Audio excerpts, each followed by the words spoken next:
Yung rift siguro, hindi ko alam kung proper word yung rift. Pero definitely, iba naman po yung nag-aaway sa inaaway. So, ang pananaw ko po dito kasi inaaway nila yung Pangulo eh.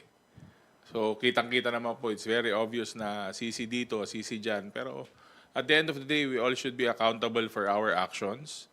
And as we all know the President, alam naman po natin yung Pangulo, eh talagang kung pwedeng magtrabaho na lang siya, magtatrabaho na lang po siya para sa ikagaganda ng bansa. Pero syempre, he won't take this sitting down. Dinet-threat ka po. So, kahit sino po sigurong mamamayan, eh ganun din po ang response sa nangyari. But again, I think the president is working and he feels na he should be above itong mga nangyayari ngayon, but tao lang po siya. So